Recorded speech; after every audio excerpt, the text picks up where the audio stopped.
El relato bíblico destaca una cena muy particular realizada en un jueves por la noche. Llena de simbolismos religiosos, la Santa Cena fue uno de los momentos más importantes del ministerio de Cristo.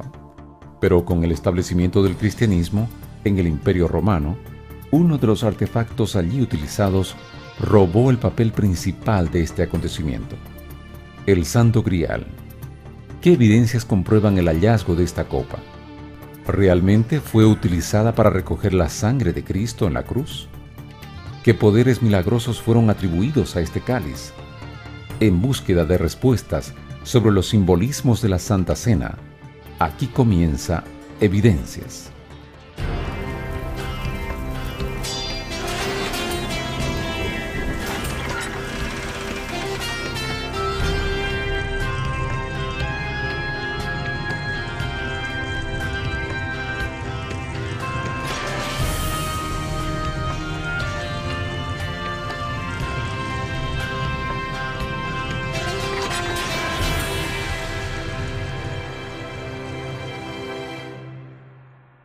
En un aposento alto, los evangelios relatan que Jesús se reunió con sus discípulos y compartieron una cena muy especial, la Santa Cena. ¿Qué relación tuvo esta cena con la conmemoración de la Pascua y con el sacrificio venidero de Cristo? Cuando hablamos acerca de la Santa Cena, tenemos que ver el contexto en el cual se lleva a cabo esta celebración.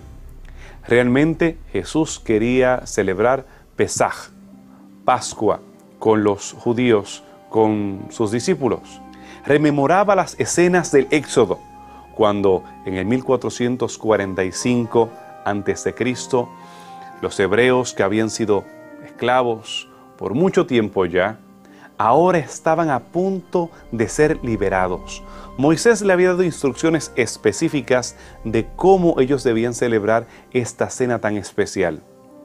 En aquella noche iban a morir los hijos primogénitos. Para librarse del ángel destructor, ellos debían matar los corderos, tomar sangre de esos corderos y ponerle en el dintel de las puertas, para cuando el ángel viniera, pasara. Ese cordero era un eco de la experiencia de Abraham en Génesis 22, cuando a Abraham se le había pedido que él sacrificara a su hijo. Abraham sabía por qué razón él tenía que sacrificar a su hijo, porque él había fallado del pacto, del berit. Vemos que en Génesis 22 se tiene que cumplir la estipulación de pagar el precio por violar el pacto. Abraham falló, él tomó a Agar, él mintió sobre Sara y él falló, fracasó con el pacto. Así que él sabe que tiene que pagar el precio. Lleva a su niño para ser sacrificado. En Pascua vemos que la promesa hecha a Abraham al Dios proveer el cordero, el carnero, diciendo en otras palabras: yo voy a proveer el carnero, yo voy a proveer la salvación para el pueblo. Abraham tomó el carnero y él lo sacrificó. La tradición judía dice que él preparó un cuerno de unción con uno de los cuernos de ese carnero, siendo este un símbolo de la unción sacerdotal, la unción real, la unción del Espíritu. Y con el otro, él preparó un shofar, con el cual se anunciaba, se proclamaba la salvación, se proclamaba la redención.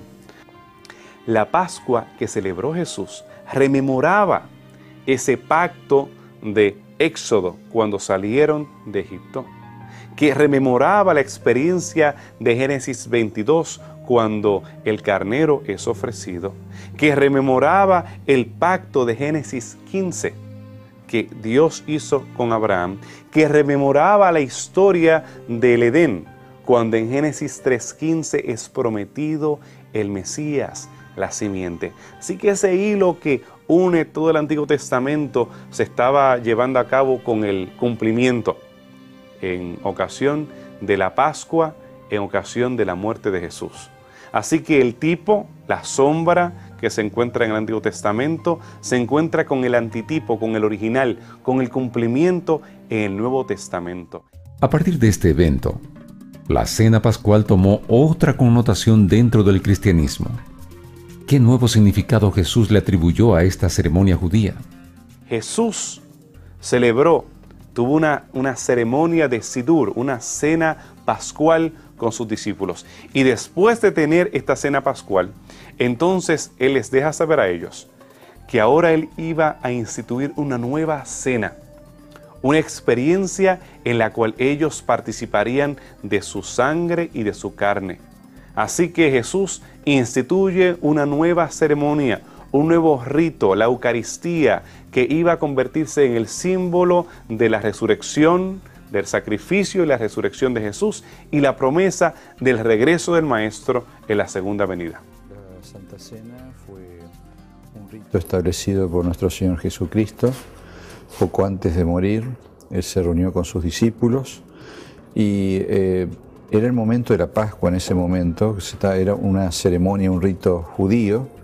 Así que Jesús enmarca, digamos, la Santa Cena dentro de ese rito que era la Pascua. O sea, hay un reciclado del rito. Antes era la Pascua, ahora la Santa Cena, pero el simbolismo es exactamente el mismo y en definitiva buscaba establecer una comunión entre Dios y los creyentes en Dios.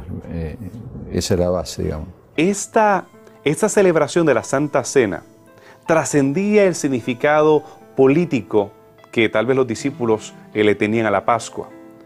Muchos de ellos enfocados en los sufrimientos que estaban teniendo bajo el yugo de los romanos, pensaban en la Pascua solamente en el contexto de ser librados, de que anteriormente estaban bajo el yugo de los egipcios y ahora estaban bajo el yugo de los romanos. Ellos querían de alguna manera obtener libertad, de alguna manera ellos también poder librarse de sus odiados opresores y ellos poder empuñar sus cuchillos y poder ellos hacer guerra contra los romanos.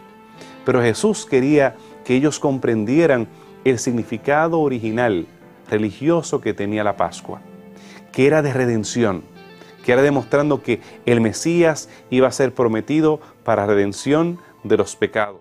El significado religioso de la Santa Cena tiene que ver con un ser humano pecador y un Dios salvador que está dispuesto a liberarlo de su pecado. Eso se logra a través del sacrificio de Jesucristo, que de alguna manera está representado en los emblemas que se usan en la Santa Cena. Y ahora, en esta nueva celebración, en esta nueva cena, Él precisamente quiere subrayar los aspectos teológicos que van más allá de estar en un reino.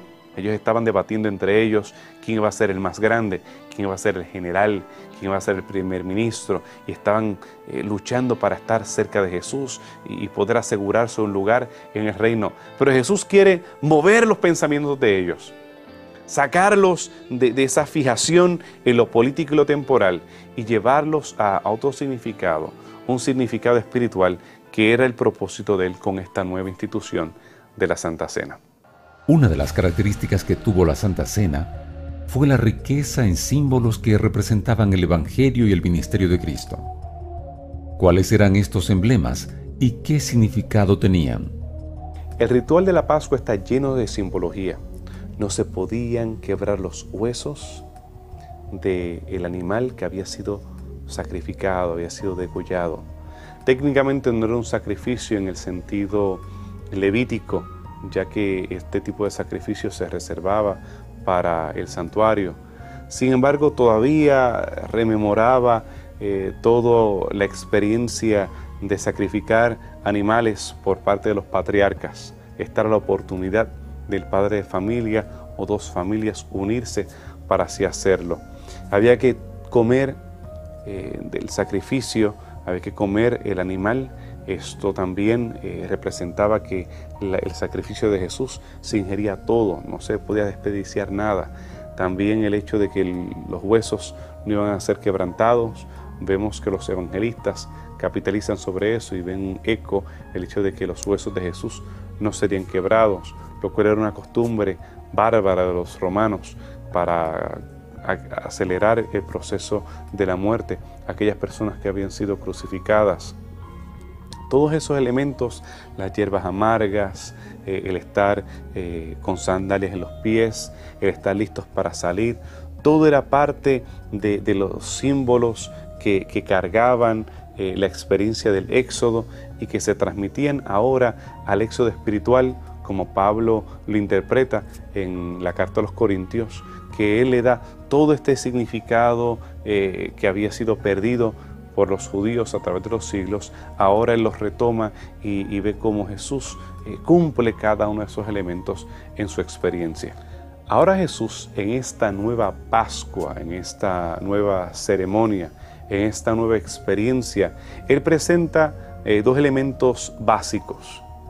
Uno es el vino y el otro es el pan.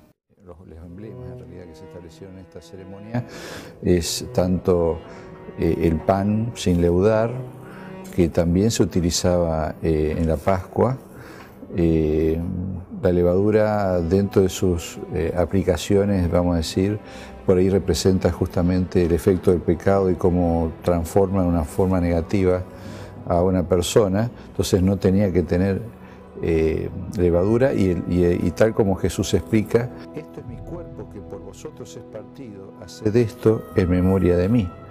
En otras palabras, Jesús está, explicando de que ese pan sin leudar representa su cuerpo, un cuerpo que no tenía mancha, que no tenía contaminación y que es ofrecido para nuestra liberación.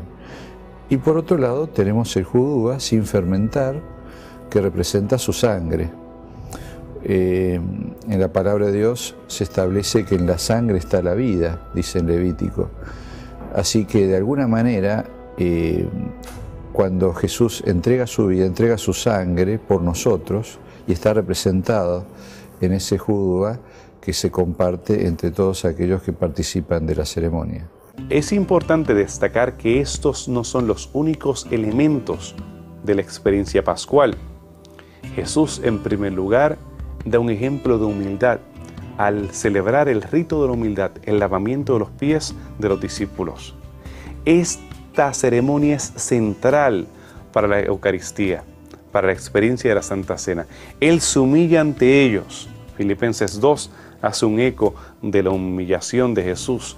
Así que Jesús se humilla ante ellos, restablece las relaciones entre ellos y entonces introduce el vino y también el pan.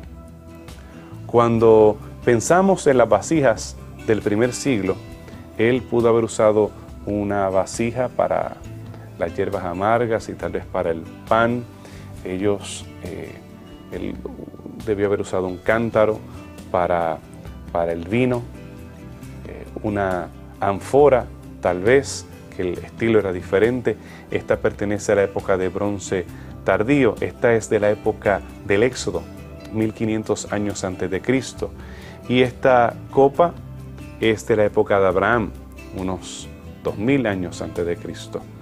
Pero estos diferentes periodos aquí representados, la época romana, la época de Jesús, la época de Moisés y la época de Abraham, le da una idea de cómo convergían estos elementos en la mesa y no eran muy diferentes las copas para el tiempo de Jesús o los platos o en este caso las vasijas para el tiempo de Jesús. Eran elementos sencillos de mesa, probablemente no estaban ricamente decorados como los que encontramos en las casas de los sacerdotes o en casas de personas de la aristocracia. Eran sencillos esos elementos, los cuales Jesús utilizó, y entonces le da ese significado especial de que esta es su carne y de que esta es su sangre, que por amor a ellos serían derramados.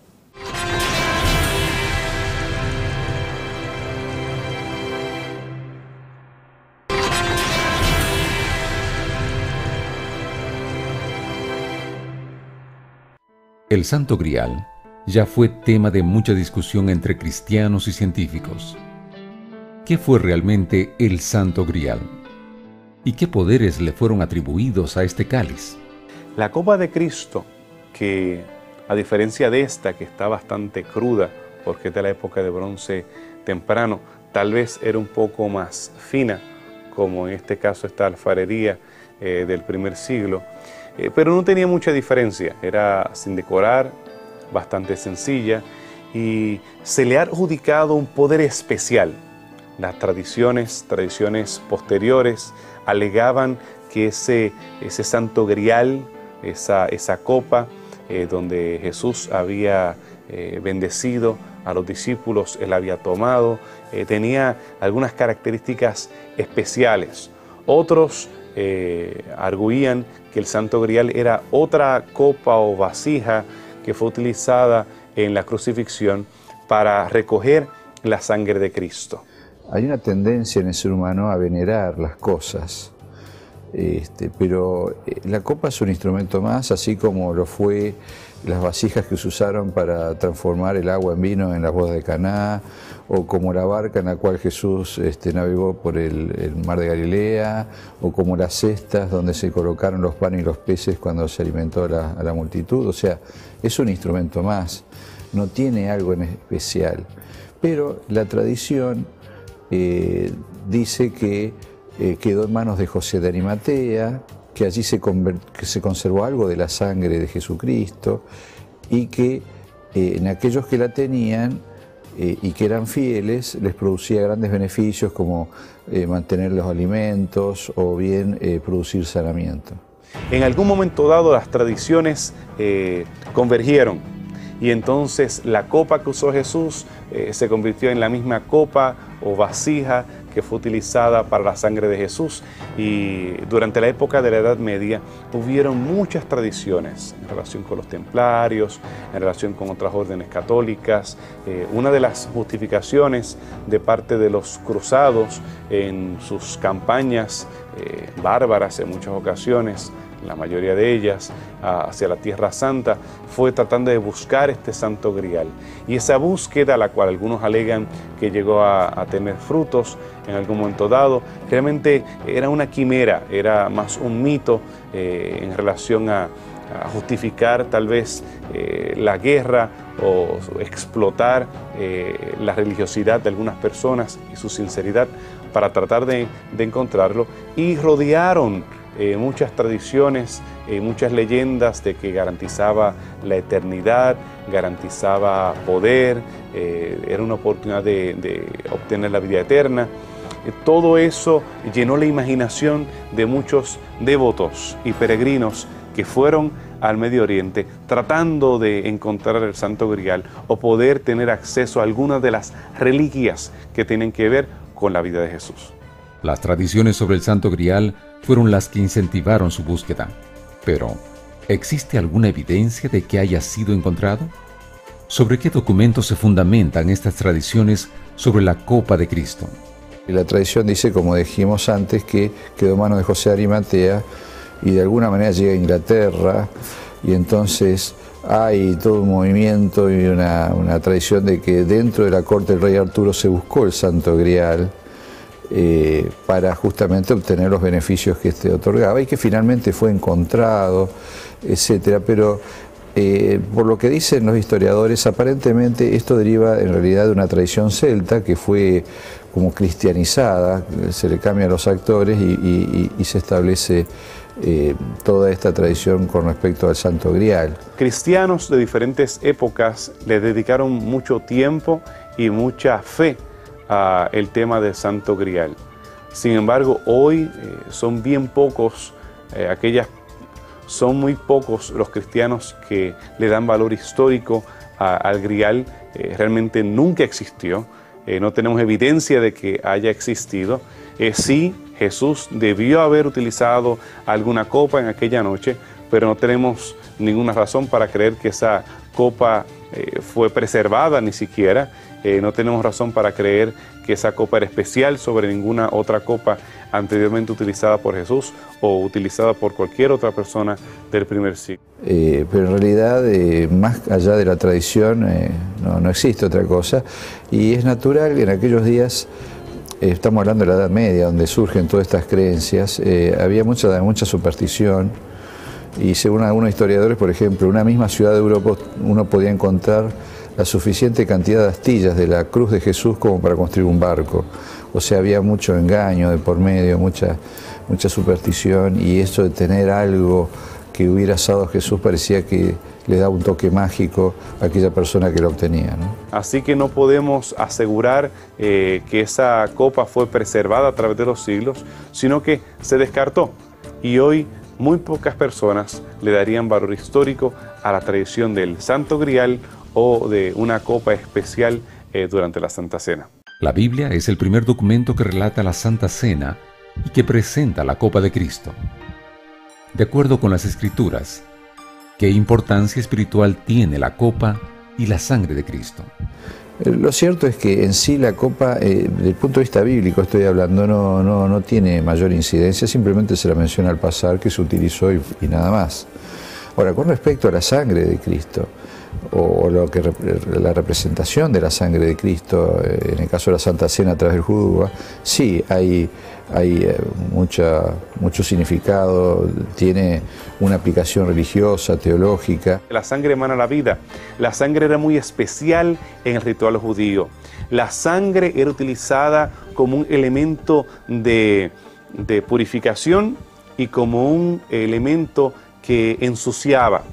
Durante el año, la sangre de corderos, de carneros, de bueyes, de palomas, de animales, venía y traía corrupción o traía al santuario los pecados. Los que eran devotos tienen que poner sus manos sobre la mano del cordero o del animal y confesaban sus pecados. Había un traspaso, una transmisión de pecados desde el pecador hacia esa criatura. Y de esa criatura, la sangre cargaba ese sucio o esa corrupción, y esa sangre entonces ensuciaba el santuario. Ellos tomaban, la palabra hebrea es sarik, ellos tomaban de la sangre, la ponían sobre los cuernos del altar, y más adelante esa sangre entraba hasta el lugar santo. Esto sucedía en el atrio, llegaban al lugar santo, y frente al lugar santísimo se ensuciaba.